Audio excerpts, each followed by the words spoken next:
Eu quero saudar a você, querido irmão, querida irmã, professor e professora da Escola Bíblica Dominical, com a paz do Senhor Jesus. Estamos juntos aqui para a lição última, 13ª desta série de lições sobre corpo, alma e espírito, e já temos em nossas mãos, graças a Deus, a próxima série de lições, e nós, inclusive, tivemos o sentimento de, já começando a estudar alguma coisa na próxima lição, nós fazermos esta aula comentada de uma maneira mais simplificada, não é? Nós fizemos um teste no passado, ajudando numa lição cujos temas eram muito teológicos por natureza e desafiantes. Nós entendemos que seria a ajuda para os professores. Descermos um pouco o nível da comunicação, trazemos uma coisa mais sintetizada, não é? Mais própria para que os alunos possam aprender robusto, alguma coisa mais simples, mais robusto e firme na fé. Então, nós vamos ter uma tendência mais para este lado no trimestre que vem, quando nós estivermos falando sobre a Trindade, mas hoje, como tivemos feito neste trimestre atual, esta aula comentada, nós vamos estar lendo a lição junto com você, uma lição muito boa, é uma pena que foi a última lição, que geralmente nós temos menos tempo, não é? De tratar dela na sala de aula, e alguns até nem têm a oportunidade. Se você quer uma aula espiritual, muito forte, abençoada, com uma didática diferenciada da leitura da lição, a minha aula tradicional deste canal vai compartilhar com você este roteiro. Foi uma aula já gravada, por isso eu sei como está, é muito abençoada. Eu fui muito edificada com esta aula, uma aula muito importante. Mas estamos aqui para a forma comentada da lição número 13, e nós vamos começar aí na página 92, se você tem a revista do professor, nós vamos estar lendo e fazendo algum comentário sobre este material. A leitura bíblica em classe está em Tito e 1 Pedro, com certeza você já leu esta parte. Nós vamos também estar saltando a introdução e vamos começar no primeiro tópico da lição, ali embaixo na página de número 92. Preservando a esperança escatológica. O alvo celestial é o primeiro subtópico. Um dos fatores essenciais para a preservação de uma vida de santificação integral é a esperança escatológica, o anseio pela eternidade com Deus. Irmãos, isso aí é uma coisa tão simples, né? Mas, na verdade, está sendo cada vez menos vivida hoje pela nossa vida. E o pastor eu fiquei muito feliz com essa lição.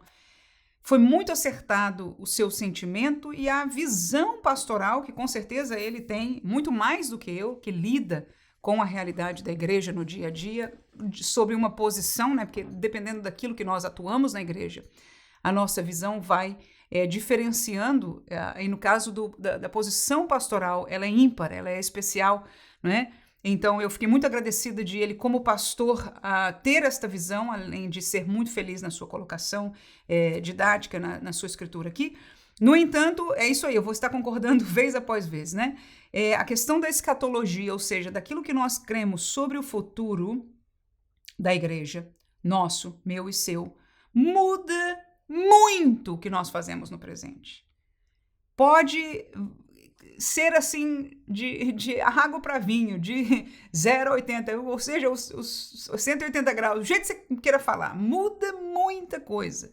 Então não é só questão de teologia, de entendimento para cá e para cá, é questão de realmente o caminho da salvação, é questão realmente da verdade bíblica ou da não verdade bíblica. Então, a esperança escatológica, que dá uma palavra mais rebuscada, é o anseio pela eternidade. Em poucas palavras, em simplicidade da nossa fé cristã, é desejar estar com Cristo. Paulo disse, eu desejo estar com Cristo, né? Vou ficar na carne, ou seja, não vou lutar mais para pedir a Deus para me levar, porque eu tenho uma missão para cumprir aqui. Eu sei que o Senhor tem um chamado para mim, estou usando as minhas palavras, né? Ele falou tudo isso com as palavras dele, né? Então, eu vou ficar, este tempo que Deus tenha para eu ficar, é Paulo dizendo, não é? Mas o meu coração, meu desejo é estar com Cristo. Então, historicamente, nós como crentes, temos desejado estar com Cristo. Essa é a primeira parte, né? Segunda parte, nós temos temido a vinda de Jesus. Em que sentido? Ficar com medo? Não. No sentido de estarmos prontos, preparados para não ficarmos. Estas duas nuances que vão ser ensinadas nessa classe são a base da nossa fé. Por quê? Porque como nós vamos estudar aqui, e nós estudamos a muita profundidade nessa outra classe, o centro, o alvo do Evangelho de Cristo Jesus, o porquê de Jesus ter vindo, não foi para melhorar a nossa vida aqui na Terra. mas foi para nos perdoar, nos libertar do poderio do pecado e nos levar para estar a eternidade com ele no céu. Então vamos seguir a leitura aqui. Diversos textos bíblicos relacionam a santidade com a vinda de Cristo, de modo a conscientizar os crentes da necessidade de um viver santo. Então você vai ver dois textos aí, eu vou ler com você, que estão relacionados à santidade, mas a santidade está correlacionada com a vida eterna. Então Deus não nos santifica para nós sermos somente crentes bonitinhos aqui, melhorzinhos aqui, pessoas mais éticas, pessoas mais boazinhas. Não, em verdade é uma luta contra a nossa carne e nós aceitamos esta luta, aceitamos este caminho pelo ganho maior, aleluia, pelo qual Jesus veio derramar o seu sangue, veio morrer, que foi o nosso perdão e para nos dar a vida eterna. Hebreus capítulo 12, eu vou ler os dois textos aí que o pastor sugeriu para a nossa leitura. Versículo 14 diz: segui a paz com todos e a santificação, sem a qual ninguém verá o Senhor. Então, a sugestão ou o mandamento é seguir a paz e a santificação, a separação do mundo, a aproximação de Deus. Sem esta santificação plena, ninguém verá o Senhor. E ver o Senhor trata-se da vinda que Paulo fala em Tessalonicenses, quando ele voltar, porque o texto de Hebreus está neste contexto. Jesus já tinha vindo em carne, já tinha ressuscitado, já tinha assunto aos céus, está o contexto de Atos dos Apóstolos, na ascensão, no primeiro capítulo, e agora nós vivemos todos, desde então, este contexto do Novo Testamento, o período da graça. E nós estamos esperando a vinda iminente de Jesus, e é neste contexto que está aí. Vamos a 2 Pedro, que é o segundo texto aí. Capítulo 3, um texto profundo, muito interessante, versículo 11 ao 14. E eu vou acrescentar o versículo 7 para que nós entendamos do que especificamente está falando o versículo 11. Versículo 7, Pedro diz o seguinte: mas os céus e a terra que agora existem, pela mesma palavra, se reservam como tesouro e se guardam para o fogo, até o dia do juízo e da perdição dos homens ímpios. Então, o que este versículo está dizendo é que a terra humana, natural, que nós conhecemos hoje, este planeta, que foi criado para nós vivermos aqui em uma perfeição absurda, para quem estuda ciência, reconhece isso, não é? Este céu e esta terra está preparado para o fogo, ok? Neste contexto, o versículo 11 segue e diz: havendo, pois, de perecer todas estas coisas, quais são as coisas naturais, as coisas humanas, o mundo que nós conhecemos, ok? Que pessoas vos convém serem santo trato e piedade, aguardando e apressando-vos para a vinda do dia de Deus, em que os céus em fogo se desfarão e os elementos ardentes se fundirão. Mas nós, segundo a sua promessa, aguardamos novos céus e nova terra em que habita a justiça. Pelo que, amados, aguardando estas coisas, procurai que dele sejais achados imaculados e irrepreensíveis em paz. Então, há uma expectativa das pessoas, há um temor e um respeito das pessoas, né? De maneira geral, até aqueles que não conhecem a Deus, acerca da nossa terra, do nosso mundo que nós vivemos. Uma preocupação de cuidar por causa do futuro e etc, etc. No entanto, a Bíblia nos diz, olha, nós devemos entender que isto que está aqui vai perecer. Isso não significa que enquanto eu vivo nesta casa aqui, por exemplo, eu estou no momento em uma casa alugada, não é nem minha. É passageira. Mas não é porque ela é passageira para mim que eu vou viver num lixo, eu vou desprezá-la, vou acabar com ela, vou pichar, vou deixar suja, não. Este é o lugar onde eu estou habitando, eu vou cuidar, mas não é sagrado para mim. Eu sei que não é a minha morada permanente, nem mesmo no contexto bem humano, não é a morada permanente das gerações da minha família, se Jesus não voltar e houvessem outras gerações. É mais ou menos para nós entendermos aí, né? Então, isso tudo, este mundo vai passar. E o que nós devemos ter, então, a palavra nos diz, é a sermos, então, cuidarmos daquilo que é importante, que é espiritual. Por quê? Porque a esperança é o que está escrito no versículo 13. A promessa que foi dada. Qual é? Um novo céu e uma nova terra. Né? De perfeição de justiça, de perfeição da presença de Deus, e há outros textos que esclarecem mais sobre este novo céu e a nova terra. Aleluia! Né? Então, já aqui no versículo 14, que termina aí, aguardando estas coisas. E quem aguarda, irmão, você sabe o que é aguardar? Tem aquela ansiedadezinha dentro de nós, não é assim? Quando a gente está esperando alguém chegar, quando a gente está esperando uma carta chegar, um texto chegar, uma resposta chegar, quando a gente está aguardando alguém, né, que vem de viagem chegar. Então, este aguardar vem junto naturalmente, se é que nós aguardamos, com esta expectativa de que a qualquer momento vai acontecer. Aleluia! E isso é muito lindo. E deve estar e permanecer em nós. Paulo mostra que todo o tempo ele está lembrado disso. Pedro está aqui mostrando também todo o tempo lembrado disso. A promessa para ele não está para um futuro de 3 gerações. Não, ele está aguardando a qualquer momento. E Deus fez isso de propósito. Aleluia! Deus sabe o que está fazendo. E tem mais uma coisa, nós devemos ter a mesma esperança e o mesmo aguardar. E eu sinto falta de uma igreja, aleluia, que aguarda a vinda de Jesus, que o pastor, que os que cantam, que os que testemunham, têm nas suas palavras a mesma verdade, o mesmo sentimento que Timóteo, Pedro, Paulo, e da qual esperança Jesus nos deu. Amém?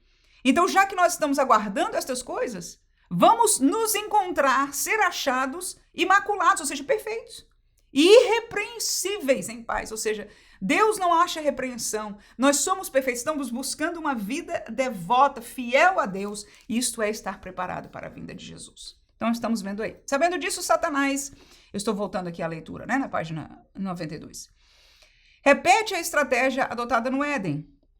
Busca confundir a mente do ser humano e desviá-lo da perspectiva estabelecida pelo Criador.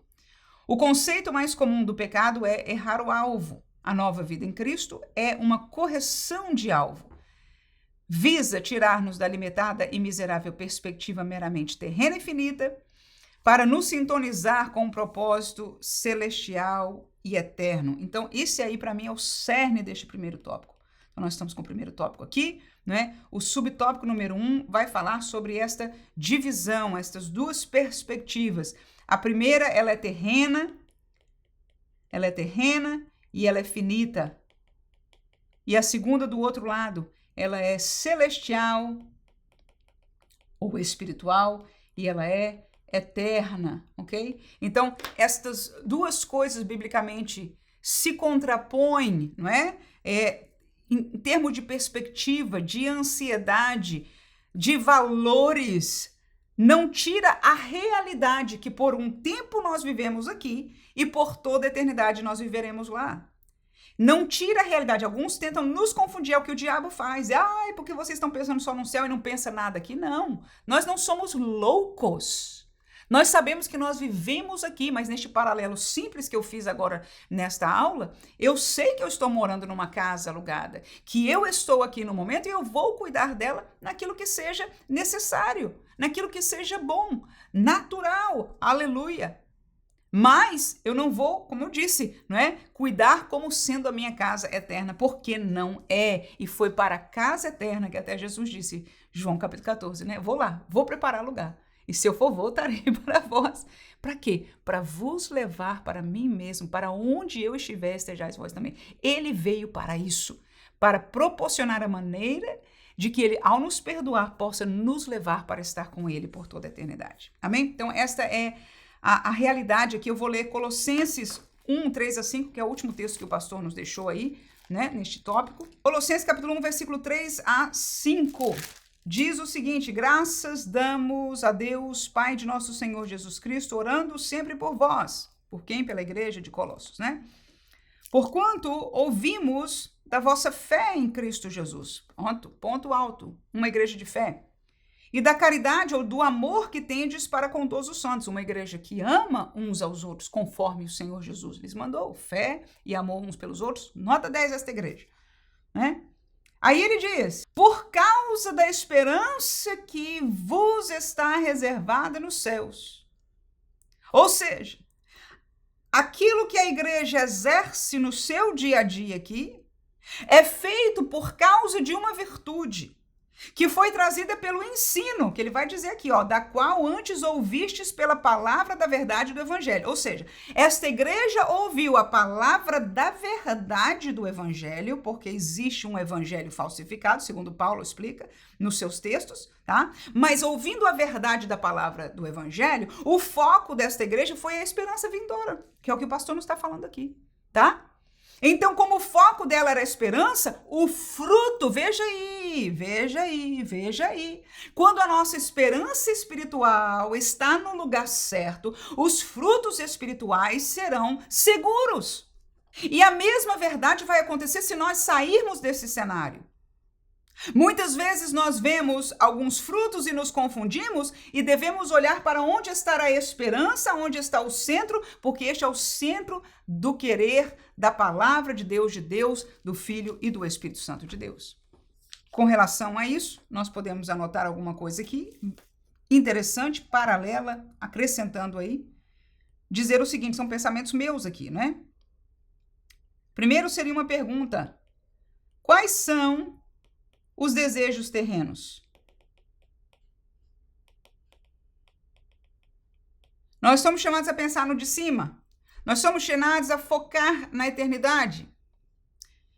Mas o que é contrário a isso é focar nesta vida aqui. Mas eu quero fazer uma consideração. Primeiro, o terreno, as coisas que são terrenas. O terreno pode não ser mal. Nós somos crentes, somos pessoas de bem. Nós não desejamos coisas más. O terreno pode até ser bom. No sentido humano, humanamente.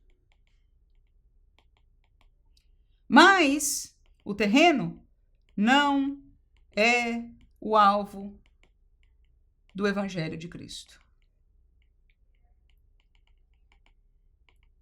Cristo não veio para nos dar o terreno. E o que é o terreno? E vem essa pergunta aqui que você pode perguntar para a classe. É tudo que nós precisamos, irmãos. Essas são coisas boas. Há coisas más, pecaminosas, mas há coisas boas e necessárias. Nós precisamos de saúde. Claro que sabemos que é natural adoecer e vir a falecer, desde que entrou o pecado no mundo. Isso é natural. E Deus pode curar se Ele quiser, mas Ele não passa por cima da ordem natural. Todos os homens nascem e morrem.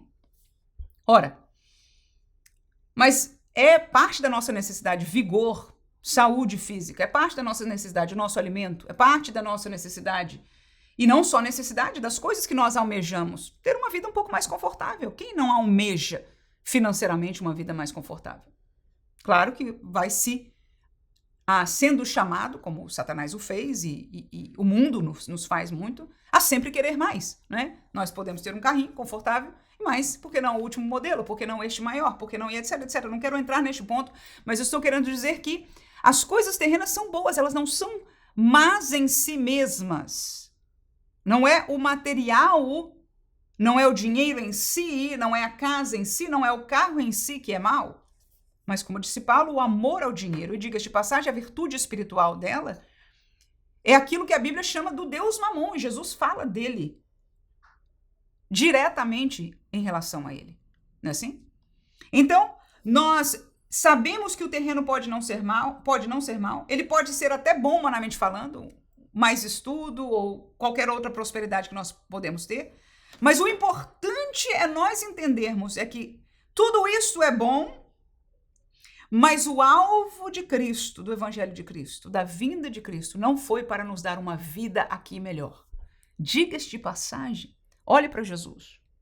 Quando alguém perguntou e falou, vou seguir o Senhor, deixa eu ir? E ele disse, olha, nem casa para pousar minha cabeça eu tenho.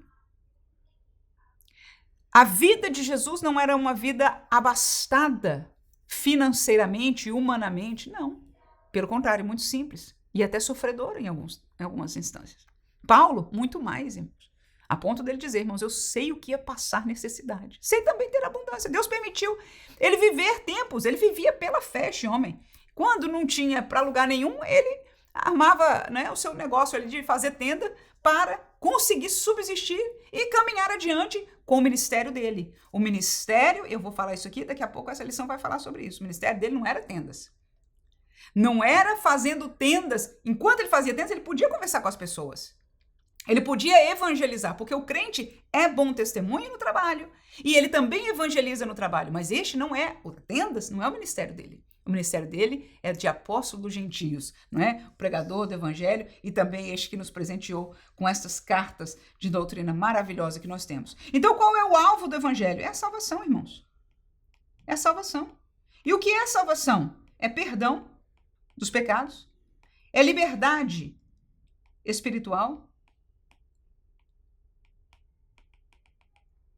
É reconciliação com Deus. Todas coisas espirituais, irmãos. Para isso que Jesus veio. Ele não veio nos trazer mais conforto. Ele não veio preparar um mundo físico melhor. Não veio nos garantir que Nero seria bonzinho daqui para frente. Não veio trazer paz para o mundo. Não, pelo contrário. Ele disse, irmãos, a expectativa que você deve ter para o mundo é má. O mundo é só de aflição. Mas tem de bom ânimo. Eu venci o mundo. E depois ele nos presenteou com a melhor dádiva. A presença do Espírito de Deus para nós caminharmos com ela no mundo. O mundo continua sendo um paralelo ao deserto no caminho de Canaã. É um deserto. Mas graças a Deus que como eles tinham uma nuvem, nós temos o Espírito em nós. Glória seja dada ao nome de Jesus. E esta salvação é para quê? João 3,16. Porque Deus amou o mundo de tal maneira que deu o seu Filho unigênito para que todo aquele que nele crê não pereça. Mas tem o quê, irmão? Tem o quê, irmão? Claro, a vida eterna. Tá aí. Tá aí, irmãos. Chamamos este texto textuário da Bíblia. A vida eterna é o cerne daquilo que tudo que Deus fez. Porque por causa do pecado, ele nos perdeu pela eternidade, no melhor dos sentidos. Glória a Deus. Mas pelo sangue de Jesus, há um caminho de volta. E por que Jesus veio? Por que Jesus morreu? Por que a crucificação? Por que estar neste mundo? Por que a humilhação? Para que houvesse perdão, para nos levar para a vida eterna. Está aí, é o cerne. Oposições a esta visão celestial. É o tópico número 2, página 93, lá em cima. Jesus enfrentou terríveis oposições durante seu ministério, a começar pelas tentações do diabo, que queria mudar o propósito do Messias e confiná-lo aos limites das conquistas terrenas. Ele colocou o exemplo aí de Mateus capítulo 4, é o texto da tentação de Jesus, né? Capítulo 4. Ele colocou do versículo 8 ao 10, e eu marquei para nós lermos aqui. Diz, novamente o transportou o diabo a um monte muito alto e mostrou-lhe todos os reinos do mundo e a glória deles. E disse-lhe, tudo isso te darei se prostrado me adorares. Então disse-lhe Jesus, vai de Satanás, porque está escrito ao Senhor teu Deus adorarás e só a ele servirás. Então, não só ele ofereceu pão, que é a necessidade humana, mas ofereceu algo que a nossa índole humana caída, não é? Anseia, poder, não é? Ter, enfim, essa ascensão contra o mundo, e ele mostrou e disse, vou te dar tudo isso, não é? Os reinos e a glória destes reinos. Aí. Mas Jesus não aceitou. Mas um aprendizado fica para nós. O diabo sempre vai propor para nós mais aqui. Ele não tem nada para propor para o além. Nada. O que ele vai propor? Estar com ele, Satanás, pela eternidade? Nenhum, irmãos, ninguém. Raríssimas pessoas, eu digo ninguém, mas eu já ouvi pessoas falando na sua loucura, porque estão apartados de Deus, cegos, fazendo gozação da verdade de Deus, falando coisas absurdas como essa. Mas qualquer pessoa em sã consciência não desejaria uma eternidade com o diabo e seus anjos caídos, os demônios. E todos os ímpios que estarão com eles. Nós queremos Deus. Nós queremos Deus. Nós queremos Deus. Aleluia. Então nós lemos aqui o que o diabo vai nos oferecer para este mundo. Para aqui. Então cuidado, irmãos. As ofertas daqui são perigosas. Como nós dissemos aqui há um segundo atrás, o terreno pode não ser mau, mas o diabo vai usar o terreno. Escute, por favor. Então, quando você tiver uma oferta terrena, não pese com a sua humanidade somente. Ai, é uma boa oportunidade. É de Deus! Foi Deus quem enviou. Tome cuidado com isso. Primeiro, pergunte ao Senhor. Se você teme a Deus, Senhor, faz-me ver. Faz-me ver. Porque há oportunidades, irmãos, que tem uma armadilha por trás dela para a sua alma. E que Deus nos guarde, irmãos. Que Deus nos guarde. Algumas vezes Deus me deu essa experiência. Às vezes de entrar num processo, num trabalho, que quer que seja. E quando ver a armadilha, eu me lembro de um agora, claramente não vou falar dos detalhes. Mas eu me lembro que eu procurei o pastor na época para orientação. E o meu pastor local, ele me disse, minha filha, a orientação é sai. E eu pesei, irmãos, porque eu tinha saído de um trabalho que eu detestava, era tão terrível, tão difícil. E agora, por fim, eu tinha esse trabalho que eu estava tão feliz com ele. O meu coração isso pesou muito, mas eu decidi obedecer. Aleluia. Então, que Deus nos guarde, irmãos. Como eu disse, são coisas normais. Há trabalhos que Deus nos provê e são bênção para a nossa vida. Por favor, entenda. Mas se nós tememos a Deus e colocamos, cuidado, porque o que eu estou querendo dizer aqui, o que Satanás vai oferecer para nós é só aqui. Só aqui e só aqui. O mestre enfatizou, respondendo a Pilatos, o mestre enfatizou, estou continuando a leitura aqui. O meu reino, o que diz aí? Não é deste mundo. João 18:36.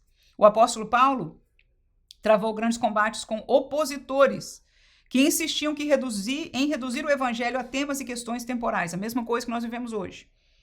Há um evangelho muito próspero hoje, no Brasil e no mundo, cujo foco é nas coisas temporais. Usa o nome de Jesus, usa o nome do Espírito Santo, fala de poder e até algumas coisas diferentes acontecem. Quando eu digo diferente, é sobrenatural. O que é natural é do homem, é humano, é da natureza. Sobrenatural tem que ter alguma ação espiritual, ou de Deus ou do outro lado, ok?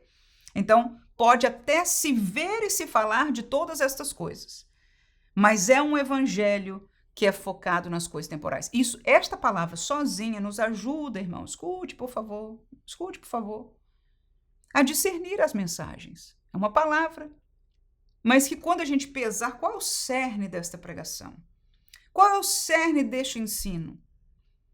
É num valor espiritual ou é nas coisas terrenas?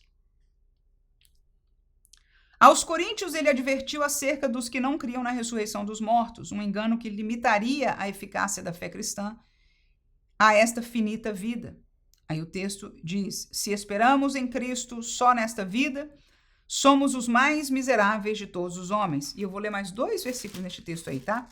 1 Coríntios capítulo 15, versículo 19 nós acabamos de ler, o versículo 32 e 33 diz assim, se como o homem combatia em Éfeso contra as bestas, que me aproveitaria isso se os mortos não ressuscitam? Ou seja, se não há vida eterna. Se morreu e foi aniquilado, sumiu, desapareceu. Comamos e bebamos, porque amanhã morreremos. Não vos enganeis. As más conversações corrompem os bons costumes. Vamos ligar essas duas coisas aí? Paulo está dizendo, se a gente espera em Cristo, ou seja, se o assunto das bênçãos de cristianismo, de Cristo, da palavra, de ser crente, é só para esta vida aqui, ele disse, irmãos, na verdade, nós somos os mais miseráveis. Vamos relacionar com o versículo 32? Ele diz, porque se não existe esse negócio de vida eterna, se este não é o foco, o mais importante na nossa vida, porque a vida daqui é passageira, e a gente sabe disso. E olha o fator aí que vai ligar com a nossa realidade cultural hoje. O que as pessoas respondem? Eu tenho que aproveitar a vida. Eu tenho que aproveitar o tempo para ter mais riquezas, para quando eu ficar velho, para passar para outra geração. A vida. Eu tenho que melhorar a minha vida aqui. Todo cuidado, todo dinheiro é para ter uma vida melhor, porque ela é passageira. Daqui a pouco acaba. Então, os dias que eu estou aqui, eu tenho que fazer deles melhor. Por quê? Porque acabou. Essa é a perspectiva humana. Isto é se não houvesse ressurreição. Agora, tem uma coisa. Esta é uma visão secular, humanista. Se esta palavra aqui, na sua completude, é verdade, então o que nós estamos falando aqui, ou seja, desaparecer, aproveitar, é uma mentira. Se ela é verdade, então existe uma vida eterna e uma ressurreição e, portanto, um julgamento de vida depois da morte. Porque o versículo 32, ele diz, se não tem ressurreição, então, irmãos, pelo amor de Deus, vamos comer, vamos beber, vamos se divertir, vamos se alegrar. Que pensar em Deus, que pensar em igreja, que pensar em santidade. Seríamos os mais miseráveis. podendo aproveitar os dias aqui com o melhor que a nossa carne queira, que é o que nós temos. Nós vamos nos privar para quê? É o que Paulo está dizendo. Se não tivesse, vamos comer bem. Então, se nós somos miseráveis. Mas não, esta não é a verdade. Cristo ressuscitou, foi feito a primícia e nós ressuscitaremos também. Esta é a verdade bíblica. Mas quando ele diz comamos, bebamos e amanhã morreremos, aí ele diz, isso é o que seria se não tivesse ressurreição. Aí ele faz uma pausa e diz, não vos enganeis. Falando com a igreja de Corinto. Não se engane, irmão. As más conversações corrompem os bons costumes. Tá aí. Todo este assunto vem das filosofias, das ideologias sociais. É como a cultura vê, eu acabei de falar, é a resposta natural das pessoas, tá? Então, estas conversações que hoje, inclusive, estão enchendo os púlpitos evangélicos, estão contrárias à verdade espiritual da palavra de Deus. Terceiro subtópico, os inimigos da cruz de Cristo. Aos Filipenses, Paulo combateu os que pensavam somente nas coisas terrenas. O fim deles, disse Paulo, aos Filipenses 19, ele está colocando aí, não é? 3:19. O fim deles é a perdição. O Deus deles é o ventre. E a glória deles é para a confusão deles mesmos, que só pensam nas coisas terrenas. Irmãos, estes aqui não estão fora do contexto da igreja. Paulo não está falando dos ímpios. Paulo está falando, em todas as suas cartas, ele traz o entendimento que nos fins dos tempos se levantaria um espírito de engano. É o tema principal correlacionado ao fim do tempo, é o engano. É a prosperidade do engano no meio da igreja. Porque o mundo está em cegueira. A Bíblia fala disso claramente. Eles não veem, né? Mas, então nós estamos vendo isso na realidade hoje. Pregações que são focadas nas coisas terrenas. Mas o interessante é que ele diz, o Deus deles é o ventre, ou seja, o lugar espiritual destas pessoas cujas pregações está com foco terreno, não é no nosso Deus. Parece, porque usa a palavra. Porque está num contexto físico de um lugar chamado igreja. Porque até abre a Bíblia e lê 1 ou 2 versículos. Mas aqui o Espírito Santo está desmascarando a verdade espiritual. O versículo 18 de Filipenses 3 diz, estes são inimigos da cruz de Cristo. Por que não? Ele vai aqui depois, né, mencionar o 20 e o 21. Vamos lá. Filipenses, versículo 18 em diante. 18, porque muitos há, dos quais muitas vezes vos disse, e agora também digo chorando, que são inimigos da cruz de Cristo. Veja que o contexto aqui é todo da igreja. Ele está falando todo o contexto da igreja, tá? Todo o contexto da igreja. Você pode ler o capítulo inteirinho. Então, ele fala chorando exatamente por isso. Porque é difícil, irmãos. É muito difícil você ter que reconhecer que dentro da igreja tem pessoas que, inclusive, estão liderando, pregando. E nós queríamos dizer que todos que estão pregando estão fazendo o bem, estão fazendo a verdade. Mas, infelizmente, Paulo está falando aqui da verdade espiritual. Eles são inimigos da cruz de Cristo. É duro, e é duro para nós, porque a gente até fica, meu Deus, então, como? Como é que eu vou discernir? Eu não vejo, Senhor, a diferença. Vamos aprendendo devagarzinho, eu e você, tá aqui. Olha o foco da mensagem, olha o foco da exposição, olha as palavras onde há alegria, expressões de alegria. São nas coisas terrenas, nas coisas da psicologia humana, sem fundos nem frutos espirituais, no bem-estar terreno e humano ou nas coisas espirituais. Este é um grande tesouro já para nós. Se nós conseguirmos discernir isso, já vamos estar caminhando bem. Então veja, Paulo está aqui chorando, mas vendo que há inimigos da cruz de Cristo. 18, né? 19, cujo fim é a perdição. Tá aí, essas pessoas, irmãos, tá num lugar... Você pode imaginar Paulo falando isso aqui? Escrevendo isso, cheio da graça de Deus. Quem tem experiência com isso sabe. Ele começa a escrever, ele começa a falar alguma coisa, e aí Deus dá o esclarecimento. E fala sobre estes, ele está visualizando porque ele conhece alguns destes.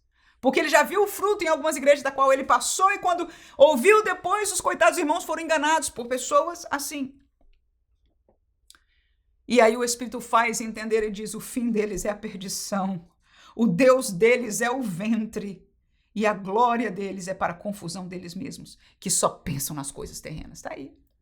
Então esta é a realidade que o Espírito Santo deu a Paulo neste momento para fazer-nos entender o que está por dentro desta feição tão piedosa e tão cristã que muitas vezes nós estamos vendo ao nosso redor. Nós questionamos-nos, dizendo, Senhor, quantos de nós, eu sei que você também, se diz, Senhor, eu não quero julgar só pela parede preta, eu não quero julgar só pela música, e eu estou falando parede preta, pode ser amarela, azul, o que for, irmãos. Eu não quero julgar só pela aparência, Senhor, mas parece que as pessoas estão fazendo bem. Eu não quero julgar só pelo estilo, pelas tatuagens, pelos inúmeros brincos, pela cara, no nariz e na orelha, e sei lá mais aonde. Não quero julgar por essas coisas. Mas a Bíblia nos leva a julgar para discernimento. E este discernimento ele tem duas áreas. A maior seguramente é a espiritual. Mas o Senhor diz que o natural, aquilo que é exposto para fora, ele está vinculado com o de dentro. Então, a aparência, ela é de alguma maneira vinculada com a essência. E eu sei que eu e você não só tememos a Deus, mas também tememos estar, entre aspas, perseguindo ou falando mal de alguém que possa não ter tão mal. Eu tenho. Mas a Bíblia Sagrada nos está ajudando a olhar e a encontrar a essência. E este é um dos textos preciosos. Vamos olhar o cerne das pregações. O caminho que a igreja está buscando, sem sermos enganados pelos fatores cristãos que possam existir. Hinos, música, que seja qualquer estilo, mas que fala de Jesus, que fala do amor, que fala da graça. A igreja fala do evangelho, fala de Jesus, fala de poder, né? Mas vamos olhar se o cerne das mensagens, e a maioria são, irmãos, eu não tenho dúvida porque tenho visto pessoalmente. Mas aí, Paulo está caminhando nesses daqui que são contrários, aí ele diz, mas nós, irmãos, a nossa cidade. Ou seja, a lembrança agora é o bálsamo do Espírito sobre a vida do Paulo. Mas a nossa cidade, irmãos, está no céu, de onde também esperamos o Salvador, o Senhor Jesus Cristo, que transformará este nosso corpo abatido.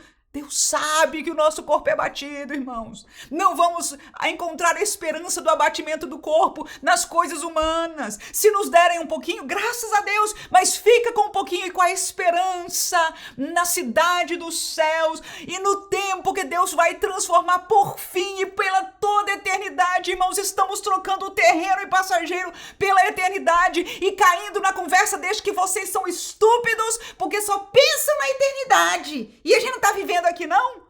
E eu pergunto, quem é que está sendo tolo? E eu estou usando essas palavras porque, irmãos, eu li os livros. Eu ouvi estas pessoas falando com muita educação, mas com palavras duras. Assim mesmo, contra a nossa fé bíblica. Porque aqui eu estou lendo. Aleluia! Glória a Deus! Glória a Deus! Porque enquanto eles estão falando, eu estou lendo a palavra de Deus. Ele transformará o nosso corpo abatido para ser conforme o seu corpo glorioso, segundo o seu eficaz poder de sujeitar também a si todas as coisas. Tá vendo aí? Isso aí é o que está escrito no resto do tópico 3. Vamos ao segundo tópico. Aleluia! Quem está feliz com Jesus, será que pode dizer amém? Ou é pecado dizer amém na escola dominical? Ai, professora, agora você virou professora de jargão? Não, irmão, amém não é jargão, não. Amém é linguagem de crente, de dizer amém é assim mesmo. Glória a Deus, amém.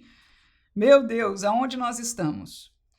Perigos das teologias modernas. Primeiro, um cristianismo secularizado. Vivemos o perigo de um cristianismo secular, reduzidos a pautas e militâncias ideológicas, sociais, políticas e econômicas, enfrentados por expedientes meramente humanos. E aí vem uma pergunta interessante, né? Deste primeiro tópico aí, esse comecinho aí. Será que nós temos ouvido sobre estes temas na igreja? Será que nós somos de diversas igrejas? Aqui eu sei que eu estou falando com pessoas de várias partes do país, do mundo, né? E de vários contextos de igrejas. Então, a pergunta é essa, será que este tem sido, né, vamos dizer, em termos de porcentagem, uma grande porcentagem dos ensinos voltados a coisas ideológicas, não é? A coisas sociais por natureza, isso com certeza ganha a maioria, até a vertentes políticas ou econômicas, né? Financeiras e etc. Assiste-se, eu já fui para a página 94, lá em cima, a difusão de uma teologia pública, e é este ponto que eu vou deixar aqui, a tal da teologia pública, e esta é uma expressão, por isso que ele botou aqui em aspas, né? Porque que não confronta o pecado. Essa é uma das coisas mais importantes que nós percebemos. E a outra, tá vendo? Deus está nos presenteando com alguns fatores aí, tá? Lembra que eu perguntei como discernir? E nós, às vezes, como eu disse, a gente não quer acusar nada. Seria melhor que tudo tivesse certo. Mas a verdade é que não está. Infelizmente, a gente diz como Paulo, chorando, temos que concluir pela Bíblia. Então, uma das coisas o foco é nas coisas terrenas, e a segunda coisa está aqui, e é assim mesmo. Este evangelho não confronta pecado. Ninguém gosta de confrontar pecado, né? Por isso, nós fomos chamados pelo mundo por todas as décadas. Que a igreja é julgadora. Não, irmãos. Nós quiséramos que este não fosse nenhum fator na igreja. Mas a palavra de Deus e o Deus de toda justiça e santidade, ele não aceita, ele não comunga com o pecado. E tem outra coisa, nós sabemos o preço do pecado. E nós conhecemos o bem da salvação de estar fora do poderio do pecado. Só nós conhecemos esta liberdade. E o mundo sofre, irmão. Se você foi do mundo, você sabe disso. Debaixo do pecado. Tem os seus prazeres, mas é um sofrimento, é um peso, é uma angústia. E a mensagem de Jesus Cristo, a mensagem dos profetas, que é de Deus, a mensagem de Deus no Éden, a mensagem de Deus no Antigo Testamento, através da lei, a mensagem de Deus pelos profetas que chamavam o povo à lei, a mensagem de João Batista pregando o evangelho do reino, a mensagem de Jesus, a mensagem de Pedro, a mensagem de Paulo, todos estes chamam o homem ao arrependimento, sair do pecado. E agora nós estamos com uma igreja que fala de Cristo, fala de um cristianismo público, ou seja, de cristianizar o mundo, mas uma das marcas deste cristianismo é não confrontar o pecado, que é pelo qual Jesus veio. Escuta, irmãos, isso é profundo demais. Quando nós tiramos estas duas âncoras, a vida eterna e a realidade do pecado, nós simplesmente dizemos o sacrifício de Jesus para nada foi. Porque Jesus não saiu do céu para fazer-se homem, para outra coisa, a não ser para ser o preço do perdão do meu pecado, que me separava de Deus aqui e pior, por toda a eternidade. E eu sou agradecida ao meu Jesus, porque ele veio e porque ele morreu e porque ele ressuscitou. Ele levou o sacrifício, aleluia, o sangue que pagou pelo meu pecado. Qualquer destas doutrinas e destas teologias desfaz indiretamente, eles não falam com todas as palavras, não, mas não precisa, tenhamos discernimento. Elas desfazem do porquê da vinda de Jesus, elas desfazem do sacrifício de Jesus, elas desfazem da ressurreição de Jesus. E que mais é a Bíblia e a revelação de Deus? O que significa a salvação de Deus? Para que esta palavra? Se não for toda esta realidade espiritual que nós temos crido desde o princípio e continuamos crendo, e que Deus nos guarde de sermos seduzidos por outro evangelho. Então essa teologia pública, de maneira geral, em poucas palavras, eu não vou falar muito, o tempo já está caminhando aqui, não é? As pessoas têm o chamado de servir secularmente.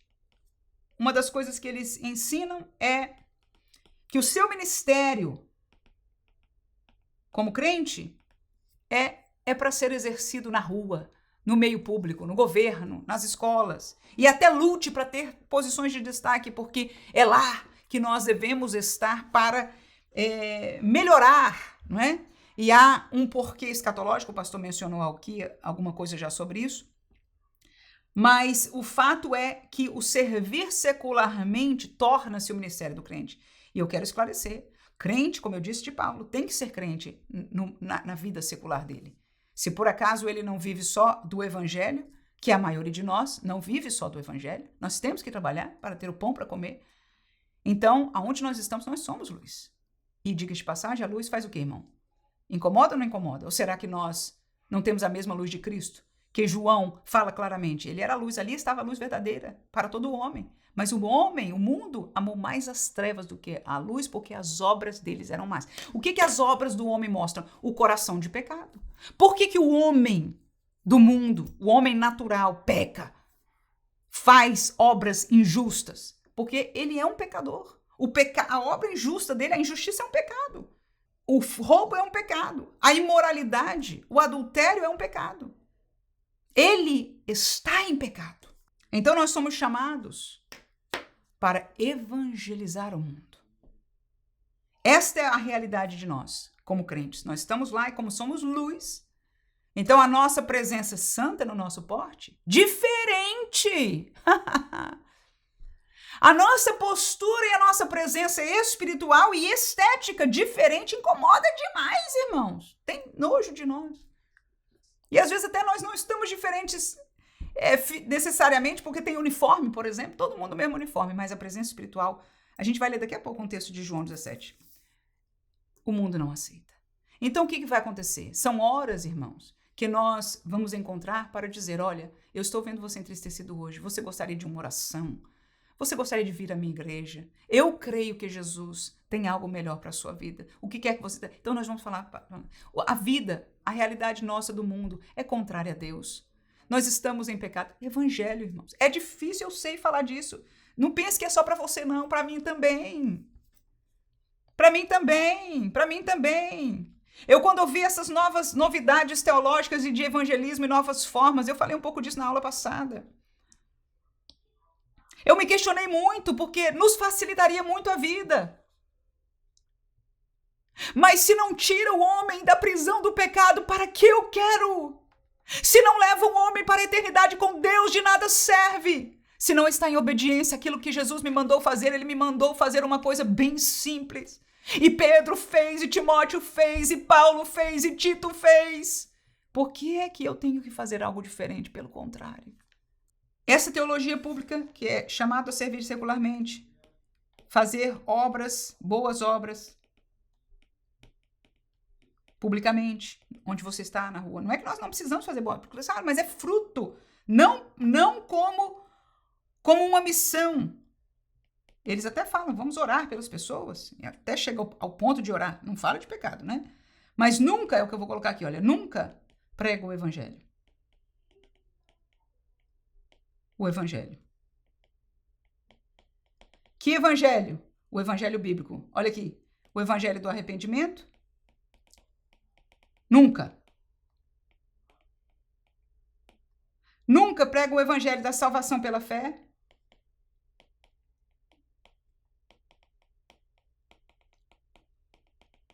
Nunca prega um evangelho que livra do inferno. Essa palavra, ó, proibida.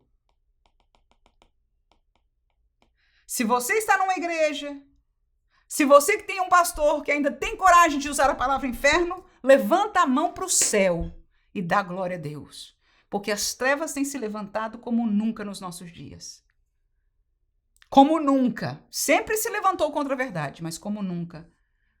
Para convencer a igreja, para apagar da igreja a realidade espiritual de separação eterna de Deus, chamada inferno.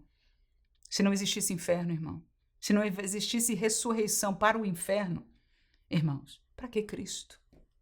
Me diga, por favor, para quê? Se no fim vai dar tudo certo e nós vamos todos, de alguma maneira ou em algum tempo, para o céu. Ou se não existe céu, vamos desaparecer, aniquilação. Me diga, por favor. Ou qualquer uma das outras teorias de outros deuses de encarnação, ou o que quer que seja, outras coisas aí. Né? Consciência superior, o que quer que seja essas outras coisas. Se não existisse inferno, para que Jesus? Esta é a verdade. Jesus veio para nos livrar da condenação ao inferno. Guarde esta verdade. E eu estou pregando para mim. ame esta verdade. Tema esta verdade. Tenha piedade das almas por causa desta verdade. E tem mais uma coisa que eu vou falar porque eu estou sentindo de falar, mas é forte demais. Lembra dos 2 caminhos que Jesus falou? E ele disse claramente os 2 caminhos. Um leva à vida eterna e o outro à perdição eterna. E um é apertado e o outro é largo. Não se engane, irmãos. No caminho largo tem budistas, tem pagãos, tem ateístas, mas tem evangélicos.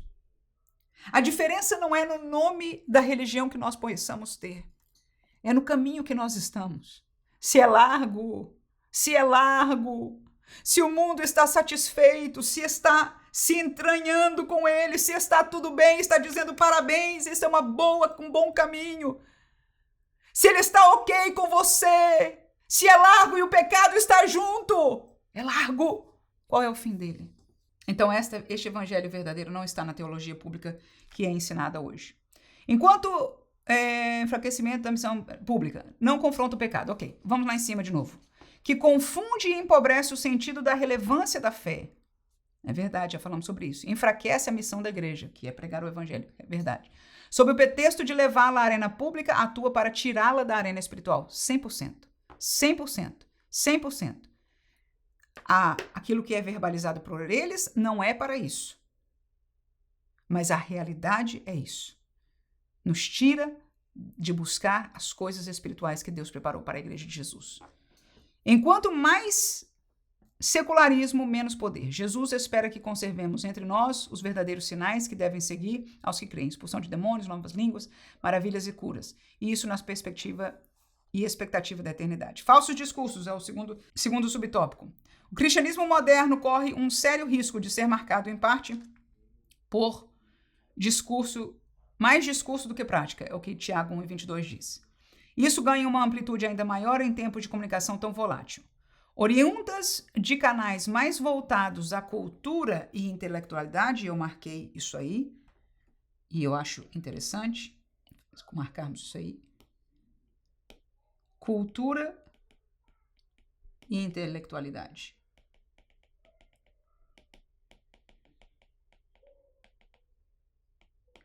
Vou já deixar aqui Apocalipse 7:9 para você. São muitas vozes cristãs que criticam toda e qualquer tradição, ignorando seus fundamentos. E por tradição, eu quero usar as minhas palavras aqui, o evangelho tradicional, ok? O evangelho que nós crescemos nele. O, segundo eles, antigo. Que não é antigo. Aliás, diga de passagem, o meu evangelho é antigo. A doutrina que eu defendo é tão antiga, que Paulo defendia a mesma doutrina, que é a doutrina de Cristo, que é a doutrina de Deus, que é a verdade da palavra de Deus. Então, eu não tenho problema com o antigo.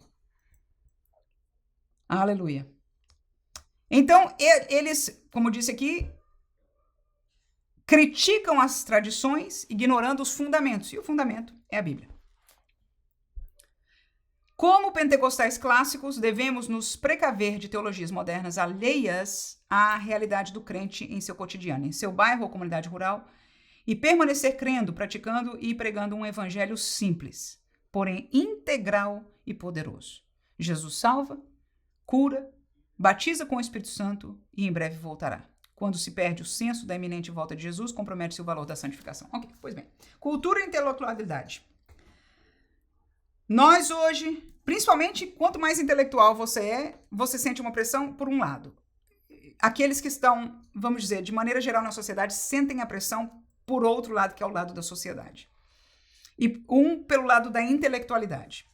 Então, pelo lado da intelectualidade e da sociedade cultural, nós somos chamados ou levados a entender que este evangelho ele deve se adaptar à cultura atual. E até com excelentes intenções. É dizer, nós temos que nos adaptar à cultura para alcançá-los. Quando eu escuto isso, eu tenho que trazer por implicação que o evangelho não é transcultural. E eu discordo disso. Quando eu leio Apocalipse capítulo 7, versículo 9, depois dessas coisas olhei e eis aqui uma multidão a qual ninguém podia contar, de todas as nações e tribos e povos e línguas que estavam diante do trono e perante o Cordeiro, trajando vestidos brancos e com palmas nas mãos. E eu não vou continuar aqui, eu estou lendo uma das visões de João no céu, na eternidade, num contexto que eu não vou nem entrar, mas de salvos. E eu quero entender que claramente estão as palavras de diversas nações e tribos e povos, mas eu quero implicitamente entender de gerações também, porque, vamos ser bem sinceros e simples ao mesmo tempo aqui, o evangelho ou a igreja ou a cultura que Paulo vivenciou, o tempo deles, de Jesus, de Paulo, não foi muito distante, é uma cultura completamente diferente da nossa. Vamos dizer, da geração passada. Essa que nós estamos criticando, dizendo, este não funciona mais, ok? Mas a cultura de Jesus e de Paulo já era extremamente, ou seja, não tem nem que comparar com a cultura dos meus avós ou dos meus pais. Não tem. Mas o evangelho dele foi o mesmo evangelho que meus avós e meus pais receberam. As mesmas exortações, o mesmo caminho, e serviu para eles. Por que não serviria para nós? É mentira. Serve para nós. 100%, sem tirar nem pôr. Serve. Serve para nós. E a mesma verdade não só é para a cultura no sentido de gerações, mas a cultura no sentido étnico. A realidade de um africano, a realidade de um russo, a realidade de um europeu, a realidade de um canadense, a realidade de um australiano, a realidade de um brasileiro, a realidade de alguém da América Central. O evangelho é o mesmo. O evangelho, na sua essência, porque quando nós falamos dessas coisas que nós devemos pregar, é a mesma coisa. Agora, o que pode mudar cultural é aquilo que nos agrada ter. Aí é outra coisa. Aí é outra coisa, irmãos. Aí é outra coisa. E tem outra coisa, para fazer este evangelho ainda mais adaptável ao mundo inteiro, o Novo Testamento, Jesus disse, eu não vou deixar vocês sozinhos, mas vou enviar alguém que vai estar com vocês. E ele vai fazer vocês entenderem e viverem e discernirem toda a verdade, porque ele não falará dele mesmo, mas do que vem de mim, do que eu já ensinei. Ou seja, o Espírito Santo, e nós temos estudado isso, ok? Nessas últimas aulas. O Espírito Santo, o que ele faz? É trazer a veracidade espiritual para nós daquilo que é a verdade bíblica que Jesus já revelou. Então tá aí. Então está aí. É o mesmo evangelho, irmão. Dizer que o evangelho não é transcultural, eu quero afirmar, portanto, que o que eles estão falando é mentira. O evangelho é sozinho transcultural. Ele serve para qualquer cultura e qualquer tempo. Ok? Sem tirar nem pôr. O evangelho é transcultural. E a intelectualidade? Se ela é verdadeira, se o homem achar alguma coisa verdadeira, e muitos estão caminhando e estão buscando, irmão. O homem, coitado do homem, é sofredor, então ele tenta descobrir como sair dos seus problemas. E algumas vezes ele chega à conclusão de alguma coisa que eu e vocês somos quem já sabia há muito tempo. Porque tá lá nos Salmos, tá lá nos Provérbios, tá na lei de Deus. A gente diz, mas isso é o que Deus sempre quis para o homem. Aleluia! Porque a sabedoria de Deus é maior do que a sabedoria do homem, irmãos. O homem está aprendendo, irmãos. E sempre, toda a sua vida vai aprender. O Criador, aleluia, do universo que nós estamos buscando achar é Deus. Da micro fórmula lá, mais dos DNA, para dentro do DNA, do átomo, não sei de onde, mais para dentro, o Criador foi Deus. E a alma do homem, que estão os psicólogos, e todo mundo querendo melhorar e achar, e nós estamos fazendo todo tipo de curso de libertação, de cura da alma, e estamos falando de coisa da alma. Quem fez a alma do homem é Deus. Então a intelectualidade tem que estar debaixo da verdade de Deus. Amém? 3. Prosperidade, existencialismo e engajamento cultural. Ao longo da história do cristianismo, então, vou terminar aqui lembrando que ele falou ali. Prega o evangelho simples, viva o evangelho simples. Não tenha vergonha do evangelho simples. Eu sou uma professora de escola dominical, eu amo estudar a palavra de Deus. Eu amo ler, eu amo conhecer. Mas o meu evangelho é este evangelho simples aqui. E você vê isso pelas minhas palavras. E eu não vou sair dele.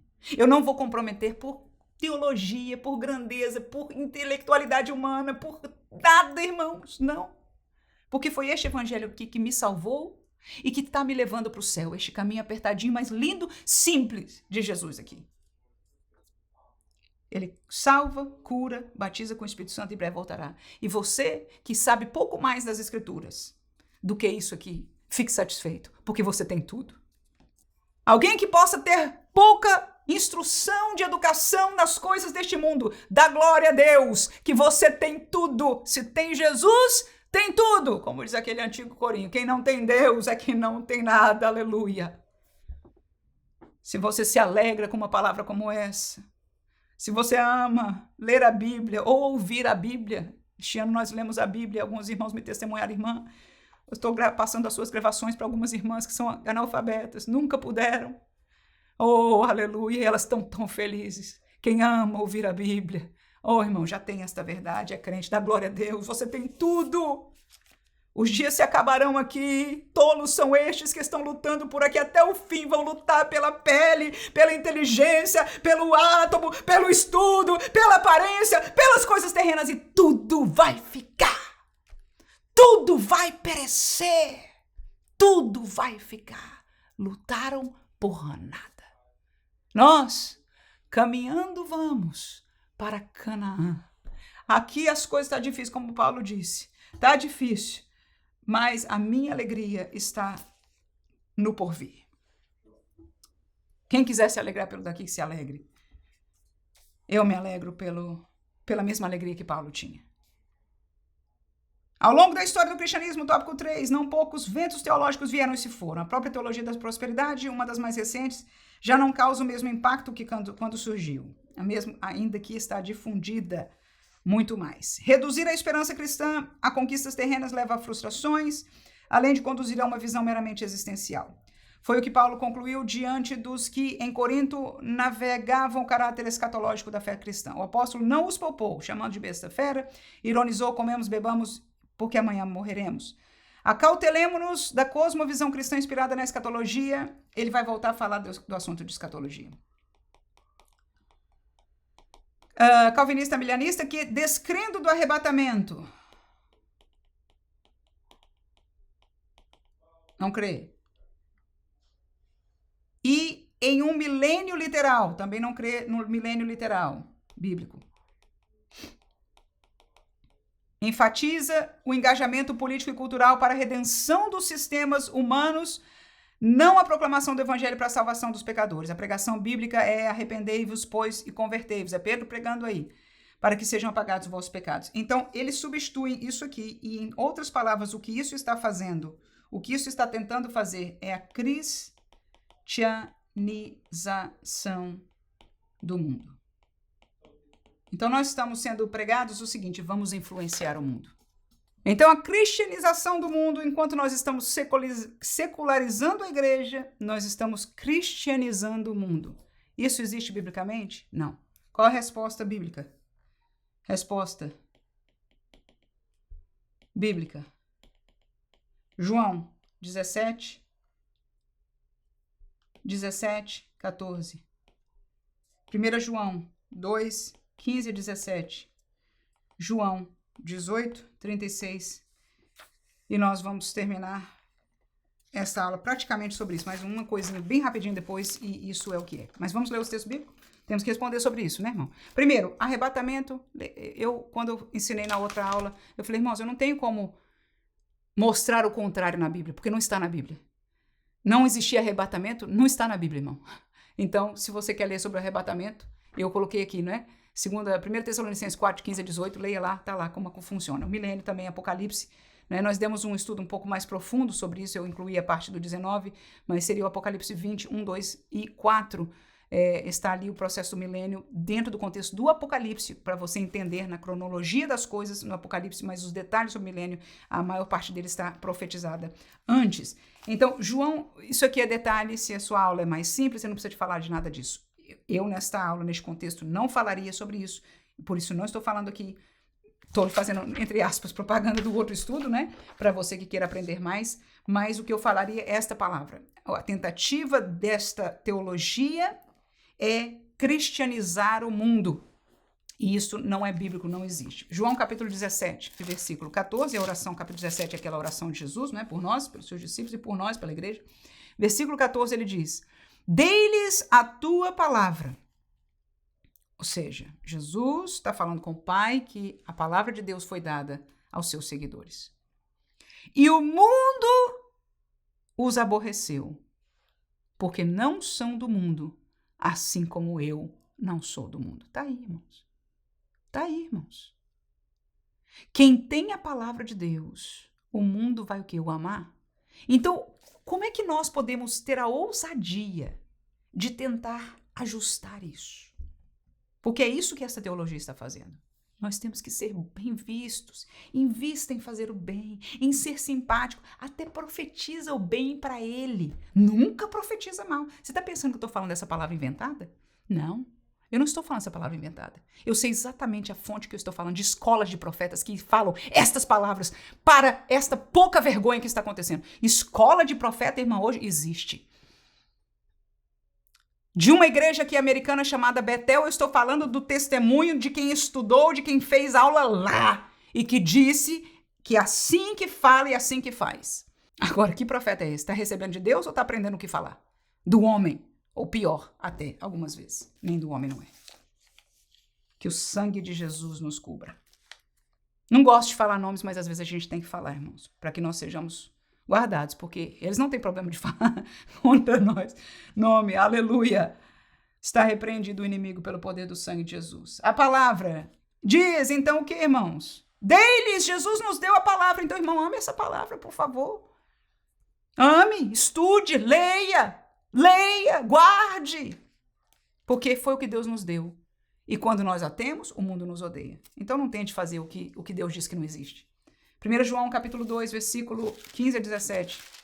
Não ameis o mundo, nem o que no mundo há. Mas é isso que nós estamos sendo chamados, irmãos, vamos amar o mundo. Não só as pessoas, porque as pessoas Deus ama, para oferecer a graça da salvação, para salvá-los. Não, amamos o mundo, vamos dar valor. Não é a teologia de hoje, irmão. Dá valor à grama, dá valor ao cachorro, dá valor às estruturas, às instituições. Ok, mas instituição, mas dá valor a outra coisa. Põe outro ídolo no lugar. É de um ídolo a outro que nós estamos saindo. Irmãos, abramos os nossos olhos. Vamos amar o mundo. E o que há no mundo, porque tudo isso é bênção de Deus, Deus deu, e a gente tem que redimir e fazer tudo virar de Deus. Onde, irmãos? Não na Bíblia. Ouça a palavra de Deus. Não ameis o mundo, nem o que o mundo há. Se alguém ama o mundo, o amor do Pai não está nele. Então, quem está te ensinando a amar o mundo? O amor do Pai, não sou eu que estou dizendo. É Deus, é a palavra de Deus. Ou será que nós vamos colocá-la de lado e ficar com a nossa teologia no lugar? O amor do Pai não está nele. Então olhe para esta pessoa com um olhar diferente a partir de hoje. Aliás, não olhe mais para ele. Diz o texto bíblico, porque tudo que há no mundo. O que tem no mundo, irmão? A concupiscência da carne. Você vai dizer que o mundo é de florzinha? Jesus disse o contrário, não é. Os desejos da carne que estão lá, não venha disfarçar o contrário, porque você está sendo mentiroso junto com eles. Os desejos da carne é o que o mundo busca. É o melhor, é o mais bonito, é o mais agradável, é o mais charmoso. É o mais gostoso. É o que a carne deseja. Os desejos dos olhos. Para isso existe propaganda. A soberba da vida enche a alma do homem daquilo que não é de Deus. Pelo contrário, Deus abomina a soberba, porque o soberbo não é dependente de Deus.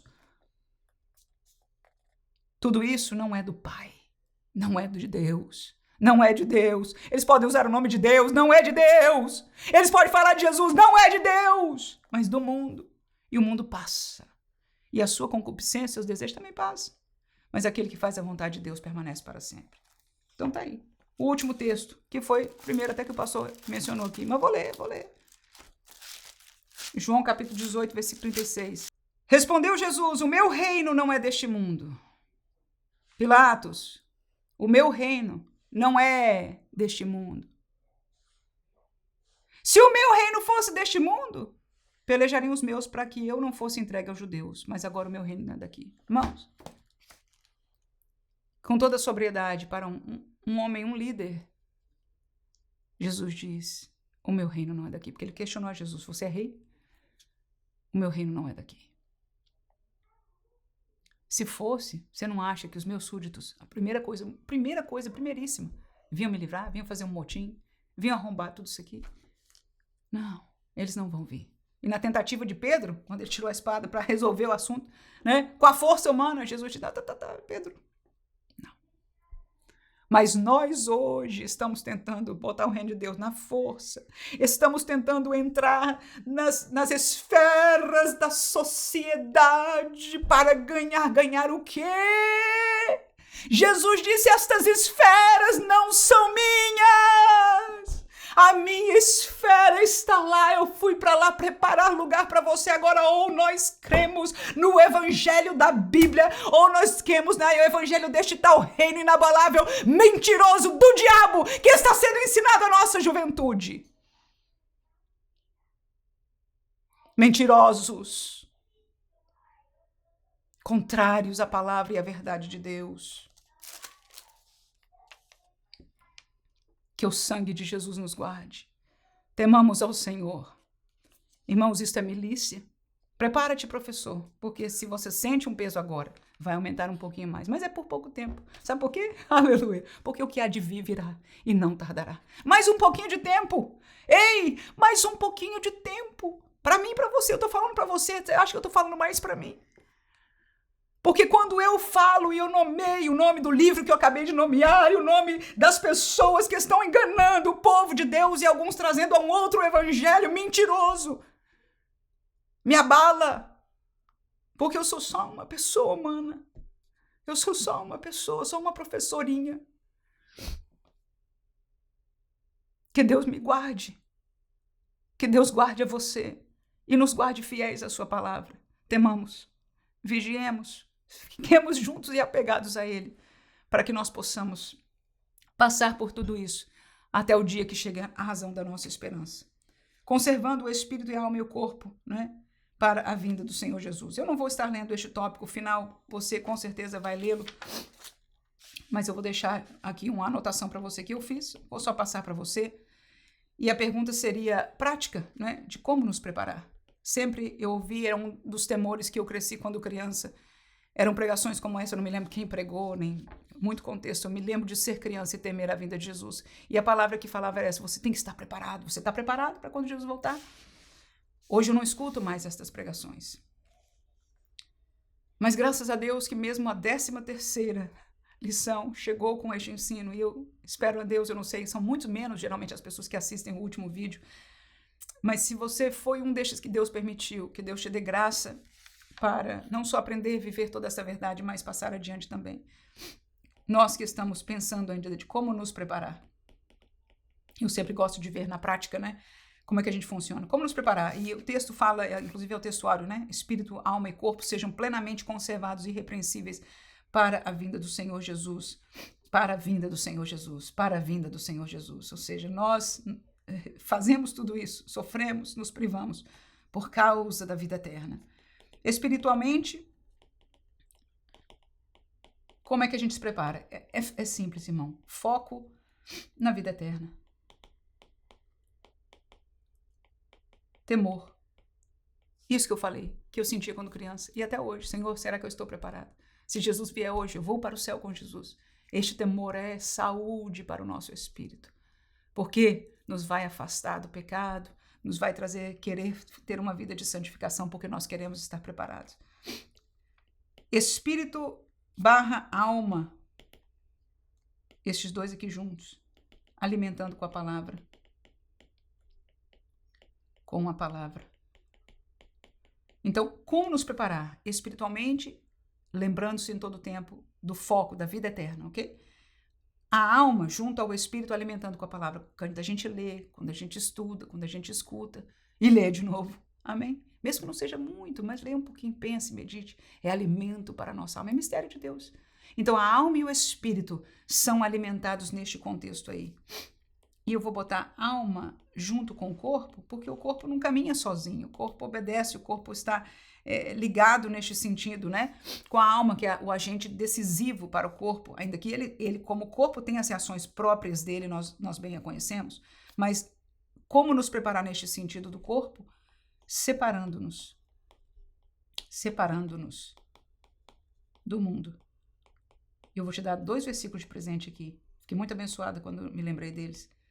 3:6, Salmo 101, 3:6 e Salmo 1:1 e 2. Acho que você conhece os dois, com certeza, de Salmo 1. Davi diz, versículo 3, não porei coisa má diante dos meus olhos. Tá aí, a gente foge, irmão. Você quer preparar para a vinda de Jesus? Para de ver estes filmes. Está enchendo seu coração do que não presta. Ou novelas. Seriados. Não põe diante dos seus olhos, não. Estes textos que aparecem para você, não deixa, não permita. Não porei coisa má diante dos meus olhos. É assim que a gente prepara para a vinda de Jesus a nossa alma e o nosso corpo. E no versículo 6, ele diz, os meus olhos procurarão os fiéis da terra para que estejam comigo. Então é o contrário. Eu não ponho coisa má, mas procuro os santos. Às vezes a gente tem até nojo de gente que tem muita cara de santidade, né? A gente diz, eita, essa é fanática, né? O salmista diz o contrário. Deixa eu olhar o coração dele. Será que ele é fiel a Deus? Ele pode estar exagerando alguma coisa, mas será que... Deixa eu sentar perto dele. Deixa eu falar com ele. E se há virtude divina nisso, se não for realmente só religiosidade, né? Se não for isso, então você vai encontrar os fiéis da terra. Salmo capítulo 1 e versículo 1 e 2 é o outro presente para a gente ajudar a alma e o corpo. Bem-aventurado o varão que não anda segundo o conselho dos ímpios, nem se detém no caminho dos pecadores, nem se assenta na roda dos escarnecedores. Então, se você quer ter o seu corpo em dias, preparado para a vinda de Jesus, olhe quem você está se aconselhando, irmão. Aquele rapaz da testosterona lá em cima não está te dando bons conselhos. Pelo contrário, está fazendo a tua carne gritar aquilo que é pecado e você sabe. Então saia em nome de Jesus. A Bíblia diz, bem-aventurado aquele que não está escutando o conselho destes ímpios, nem se detém no caminho dos pecadores. O telefone, a mídia social, está nos detendo no caminho de muitos pecadores, irmãos. Muitos pecadores nós estamos detidos. Então, quem é vitória no corpo, não se detenha. Nem se assente na roda dos escarnecedores. Escarnecedor é um negócio de risadinha, né? Ri de alguém, escarnece de alguém, faz gozação de alguém. Irmãos, gozação, escarnecedor, não é de Deus. O Espírito que opera em qualquer área, escute o que eu estou dizendo, é no escarnecer. A pessoa que é usada, até Pedro foi usado pelo mal. Não se engane. Então não é questão de ser crente ou não, é o escarnecimento. Tá? É a virtude disso aí. Não é de crente, não é de Deus. Então sai, sai, porque todas essas coisas aqui geram um corpo e uma alma que vai caminhar para o outro lado, que é o lado do pecado, e não nos deixar preparados para a vinda de Jesus. Quer um corpo preparado? Desconecta disso aqui e o seu corpo vai...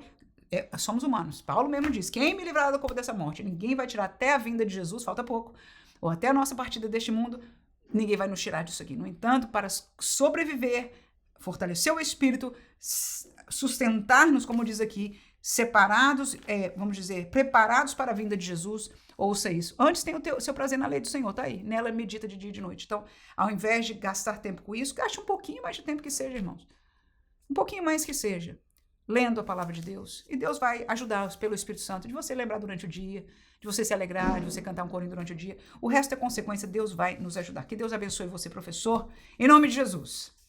Se o ano que vem for mais um ano de vitória e bênção para nós, de ensinarmos a palavra de Deus, que Deus nos dê força, graça, alimento espiritual e tudo que a gente precisa, não é? Capacitação, não é? Todos nós precisamos para continuar fazendo essa obra, que Deus possa, vamos estar todos juntos nessa virada de ano, orando pelos nossos alunos, para que o Senhor possa despertar esta mesma realidade espiritual, o que Ele está fazendo conosco, amém?